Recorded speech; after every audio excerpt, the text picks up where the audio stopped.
अस्सलाम वालेकुम। उम्मीद है कि आप सब लोग खैरियत से होंगे। आज की इस वीडियो के अंदर बड़ी इंपॉर्टेंट डिटेल्स आपके साथ शेयर करनी है। इमरान खान ने आखिरी वार्निंग दे दी है।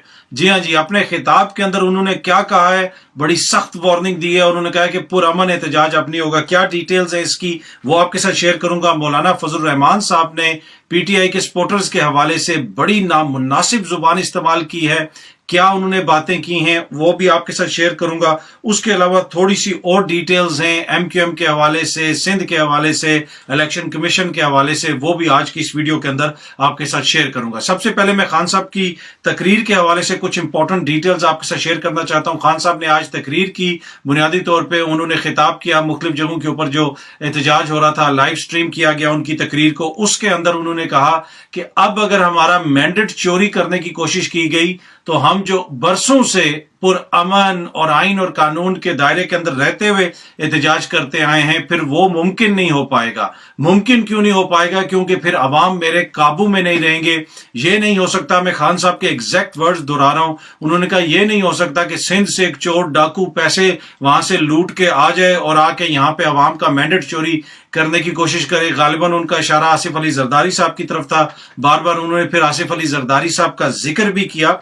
उन्होंने कहा कि अगर मुल्क को श्रीलंका बनने से बचाना है तो आखिरी वार्निंग है, मैं ये आखिरी वार्निंग दे रहा हूं। और फिर उन्होंने अवाम को भी कहा कि अगर इन्होंने आपका मैंडेट चुराया पंजाब के अंदर, कल जिस किस्म की हरकतें हो रही हैं, तो फिर एक मुख्तलिफ किस्म का एहतजाज होगा, फिर आप इसके ऊपर एहतजाज करें। और साथ साथ उन्होंने कहा कि मैं ये वार्निंग दे रहा हूं तमाम इदारों को कि मेरे कंट्रोल में नहीं रहेंगे अवाम, फिर अवाम बाहर निकलेंगे और फिर श्रीलंका वाली सिचुएशन होगी। तो खान साहब ने डायरेक्ट इदारों को, पूरी लोगों को, जो लोग इसमें मुलविस हैं, जो लोग ये कर रहे हैं, उनको एक पैगाम दिया है कि एक हद तक हम पुरअमन एहतजाज कर सकते हैं और मैं लोगों को कंट्रोल कर सकता हूं। तो बुनियादी तौर पे उन्होंने ये कहा कि फिर लोग मेरे कंट्रोल में नहीं रहेंगे, फिर वो चीजों को अपने हाथ में ले लेंगे कि ये कैसे हो सकता है कि हम इंतखाब जीतें, इतनी भारी मेजॉरिटी से जीतें और कल आप जो है वो बंदे खरीद के अपना वजीर आला बनाने की कोशिश करें। और उस सिलसिले में आसिफ अली जरदारी भी यहां पे मौजूद है। आसिफ अली जरदारी साहब जनाब लाहौर के अंदर मौजूद हैं, लाहौर की सड़कों के चक्कर काट रहे हैं। उन्होंने कोशिश की जाके मिलने की परवेज अलाई से भी और मोनस अलाई से भी। वो जब शुजात साहब के घर दोबारा पहुंचे तो मीडिया रिपोर्ट कर रहा है, मीडिया की रिपोर्ट के मुताबिक जनाब चौधरी परवेज अलाई घर से ही चले गए। उन्होंने उससे मिलने से इनकार कर दिया जरदारी साहब से। उन्होंने कहा कि हमने इनसे मिलना नहीं है। लेकिन जरदारी साहब की भी, जिसे आप कह सकते हैं, उसको कोशिशों को सराहना पड़ेगा कि वो फिर भी गए शुजात साहब से मिले। तो वो तो अपनी तरफ से पूरी कोशिश कर रहे हैं। लेकिन खान साहब कह रहे हैं कि ये हो रहा है, धांधली की कोशिश हो रही है, हमारे बंदे खरीदने की कोशिश हो रही है और इसको अब कतन किसी सूरत में बर्दाश्त नहीं किया जाएगा। उन्होंने एक पूरा हवाला दिया कि 25 साल से, 26 साल से, जब से हम ये तहरीक चला रहे हैं, आइन और कानून के दायरे में पुरअमन एहतजाज होता है। लेकिन जो आप लोग हमारे साथ उसके मुकाबले में कर रहे हैं, जिस तरीके से 25 तारीख को हुआ, जिस तरीके से पुलिस ने किया, और उसके बाद फिर अगर आप ये एक्सपेक्ट करते हैं कि अब अवाम पुरअमन रहेगी, तो पुरअमन नहीं रहेगी। फिर अवाम, फिर हम श्रीलंका की तरफ जा रहे हैं और फिर ये आसिफ जरदारी छुपता फिरेगा। ये उन्होंने कहा कि अवाम फिर चीजों को अपने हाथ में ले लेंगे, उनके लिए बड़ी मुश्किलात होंगी। तो ये आखिरी वार्निंग दे दी है जी खान साहब ने। अब हमारी यही दुआ है कि मुल्क के अंदर इस तरह की कोई सूरत पैदा ना हो और कल आइन और कानून के मुताबिक जिसकी अक्सरियत हो उसका वज़ीर आला मुंतखब हो जाए। दूसरा, उन्होंने चीफ इलेक्शन कमिश्नर को कहा कि इससे बदनीयत इंसान, सिकंदर सुल्तान राजा से बदनीयत इंसान, बददियानत इंसान मैंने नहीं देखा। अब खान साहब के ये अल्फाज हैं, उन्होंने इस तरह खुल के उनके ऊपर इल्जामात लगाए। उन्होंने कहा कि केपीके के अंदर बर्फ पड़ी हुई थी मुख्तलिफ इलाकों में और हमने इनसे रिक्वेस्ट की कि जनाब वहां पे आप इलेक्शन कुछ दिनों के लिए मुलतवी कर दें, लोग जा नहीं सकते, तो इन्होंने नहीं माना। लेकिन दूसरी तरफ सिंध के अंदर ये इसलिए मुलतवी कर रहे हैं कि बारिश हो रही है। उनके आज तक तारीख में कभी कोई ऐसी चीज हुआ कि जी बारिश होगी तो ज़िमनी इंतखाब या बल्दियाती इंतखाब जो है उसको मुलतवी कर दिया जाए। तो उन्होंने कहा कि ये जान के बदनीति के ऊपर मबनी है इसके हर फैसले। और साथ साथ उन्होंने चीफ इलेक्शन कमिश्नर साहब के हवाले से कहा कि इन्होंने डस्का के अंदर जो इस शख्स ने करप्शन इन ए सेंस कि जो नतीजा था वो 22 या 20 पोलिंग स्टेशन के हवाले से एक शक था। इसने 400 के 400 पोलिंग स्टेशंस के ऊपर दोबारा वोटिंग करवाई और हमें वहां पे हरवाया।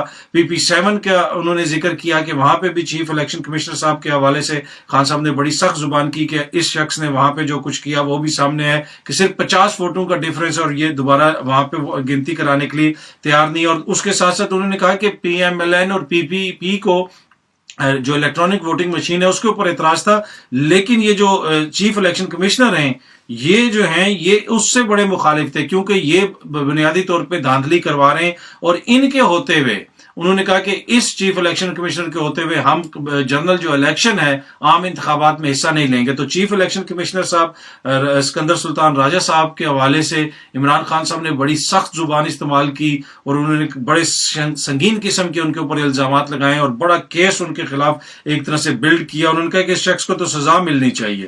تو کافی اور بھی انہوں نے تفصیلات شیئر کی اپنی اس تقریر کے اندر، اور کافی زیادہ سختی سے انہوں نے الزامات لگائے۔ اچھا، انہوں نے یہ بھی ذکر کیا کہ ڈالر کدھر جا رہا ہے اور کیا حالات ہو چکے ہیں ہمارے ملک کے اندر، اور انہوں نے پنجاب کا الیکشن ہارنے کے بعد ہنستے ہوئے تصویریں کھنچوائی ہیں اور ہنستے ہوئے تصویریں ریلیز کی ہیں۔ یہ قوم کے اوپر ہنس رہے ہیں کیونکہ ان کے ڈالر تو باہر پڑے ہوئے ہیں۔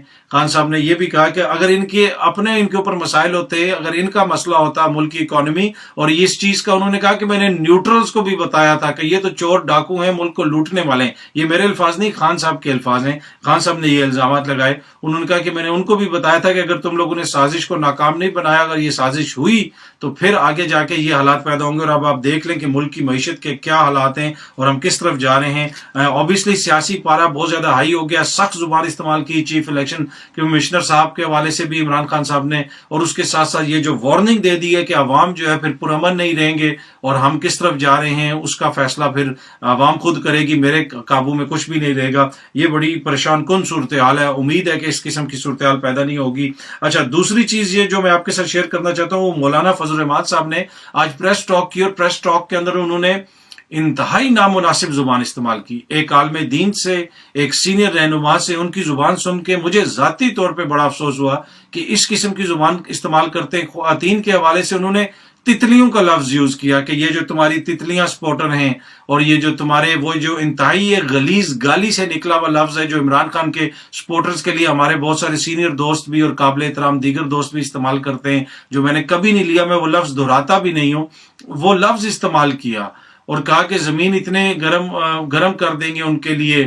تو بڑی مجھے ذاتی طور پہ بڑا افسوس ہوا کہ اس قسم کی زبان کس طرح ایک قومی لیڈر استعمال کر سکتا ہے جو اس حکومتی اتحاد کا ایک طرح سے سربراہ ہے، لیکن اس کے اوپر کوئی ری ایکشن نہیں آیا، بلکہ کچھ ہمارے انتہائی قابل احترام سینئر دوستوں نے کہا کہ مولانا نے زبردست بات کی ہے، بہترین تقریر کی ہے، بہترین پریس ٹاک کی ہے۔ اب آپ خود سوچ لیں کہ اگر یہی زبان کسی اور طرف سے استعمال ہوئی ہوتی، یا اس سے 300 گنا کم بھی زبان میں سختی ہوتی، تو اس کے اوپر کتنا رد عمل آتا۔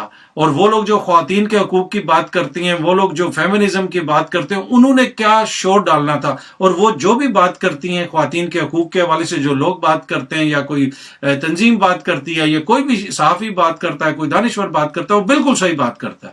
میں چاہتا ہوں کہ خواتین کے حقوق ہونے چاہیے، اس کے اوپر آواز اٹھنی چاہیے۔ یہ نہیں ہو سکتا کہ 50% ہمارے ملک میں خواتین ہوں اور ہم ان کو حقوق نہ دیں، حقوق ملنے چاہیے، اور بہت سارے جو مطالبات ہوتے ہیں وہ جائز ہوتے ہیں۔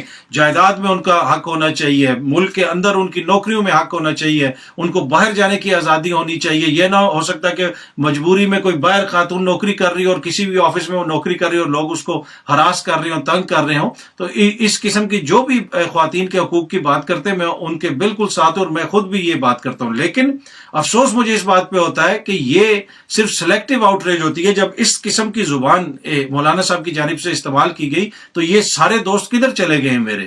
ابھی تو میں سمجھ رہا تھا کہ یہ لوگ لیڈ کریں گے اور ہم ان کے پیچھے کھڑے ہوں گے، کہیں گے کہ یار یہ مولانا صاحب نے جو زبان استعمال کی ہے خواتین کے لیے اور جو جس قسم کی لینگویج استعمال کی ہے یہ نامناسب ہے، لیکن وہ سارے اچانک غائب ہو گئے، یوگوسلاویا چلے گئے، پتہ نہیں کدھر چلے گئے۔ اینی وے یہ ان کی مرضی ہے، پر مجھے بڑا افسوس ہوا، اور میں نے ایک ٹی وی پروگرام میں آج اس کا ذکر بھی کیا کہ قطعاً اس طرح کے رویے مناسب نہیں۔ لیکن ہماری جو اخلاقیات ہیں نا، ہمیں صرف وہ تب ہی یاد آتی ہیں جب عمران خان اوئے کہتا ہے۔ عمران خان اوئے کہے تو یہ ان سب کو اخلاقیات کے دورے پڑنا شروع ہو جاتے ہیں۔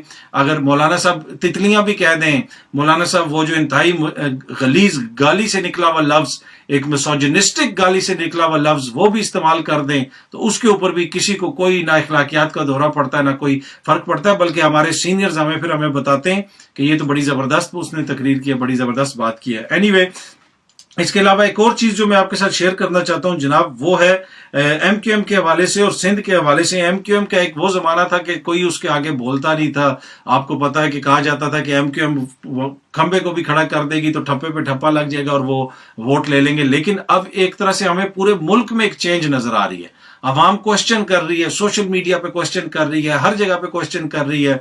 हम जैसे सहाफियों को भी लोग क्वेश्चन करते हैं सोशल मीडिया के ऊपर, भाई तुमने ये बात गलत की, ये इन्फॉर्मेशन तुमने गलत दी, तो उसको फिर देखना चाहिए, हमें भी सीखना चाहिए, दूसरों को भी सीखना चाहिए। पर एनीवे MQM की एक कॉर्नर मीटिंग वगैरह हो रही थी यही बल्दियाती इंतखाबात के हवाले से। वहां पे मेरे एक वीडियो मेरी नजर से गुजरी कि वहां पे नौजवान खड़ा उनसे सवाल कर रहा था कि आप किधर गायब रहे हैं, आपने क्या किया, पीपल्स पार्टी के साथ क्यों बैठे हैं, हमारे शहर की क्या हालत होगी है, मस्जिदों में हमारे घुटनों से ऊपर तक पानी आया हुआ है। तो ये भी एक बहुत बड़ा चेंज है कि अवाम जो है वो सवाल कर रही है। कोई भी शख्स जो है वो अवाम के हकूक उससे छीनने की कोशिश करेगा, उसको हक नहीं देगा, चाहे वो इमरान खान हो, चाहे वो जरदारी हो, चाहे वो मियां साहब हो, कोई भी हो, लोग उससे पूछेंगे, उससे सवाल करेंगे। आज के दौर में ये नहीं हो सकता। तो ये जनाब सूरत हाल है। खान साहब ने आखिरी वार्निंग दे दी है। जरदारी साहब गए हैं चौधरी साहिबान के घर और चौधरी साहिबान ने ये इस काबिल नहीं समझा कि इनसे मिला जाए और वो घर से ही चले गए, इसलिए कि उनको पता होगा कि फिर मुंह पे इनकार करना मुश्किल हो जाएगा, रवादारी में ही वो चले गए होंगे। तो जरदारी साहब जनाब लाहौर की सड़कें इस वक्त फतह करने की कोशिश कर रहे हैं, लाहौर का किला। लेकिन दूसरी तरफ हालत ये है कि चीफ इलेक्शन कमिश्नर को उन्होंने खत लिखवाया चीफ सेक्रेटरी से कि सिंध के इंतखाबात मुलतवी कर दो, बारिश हो रही है। क्योंकि जब बारिश होती है तो फिर पानी आता है, और पानी जब आता है तो आपने पता होगा, मैं उसमें ज्यादा डिटेल्स में नहीं जाना चाहता। तो इतने बड़े अगर आप लोग सियासतदान है तो अवाम के मैदान में मुकाबला करें ना, कोई भी जमात हो, चाहे वो PTI हो, PPP हो, PMLN हो, JUIF हो, आप सब की जो ताकत है वो तो अवाम की ताकत है ना। अवाम के वोट ये फैसला करते हैं कि आप कितने ताकतवर हैं। ये तो नहीं हो सकता कि बंद कमरों में बैठ के आप फैसला करें। लेकिन मसला इनका ये है कि ये अवाम के सामने जब सियासत आती है तो वहां पे इनको शिकस्त होती है, तो फिर ये बंद कमरों की सियासत में बैठते हैं। फिर ये वही जो साजिशें तैयार होती हैं कमरों में, वहां पे चीजों को हल करने की कोशिश करते हैं। लेकिन उस सिलसिले में खान साहब ने जो आखिरी धमकी दे दी है वो बड़ी परेशान कुन है। उन्होंने कहा कि फिर अवाम पुरअमन नहीं रहेगी, अगर कल कुछ होता है तो ना ही चीजें फिर मेरे इख्तियार में रहेंगी और ना ही फिर उस किस्म का एहतजाज होगा अगर कल इनका मैंडेट छीनने की कोशिश की गई। उम्मीद है कि ये वीडियो आपको पसंद आई होगी। बहुत जल्दी आपसे दोबारा मुलाकात होगी। बहुत बहुत शुक्रिया। Thank you so much.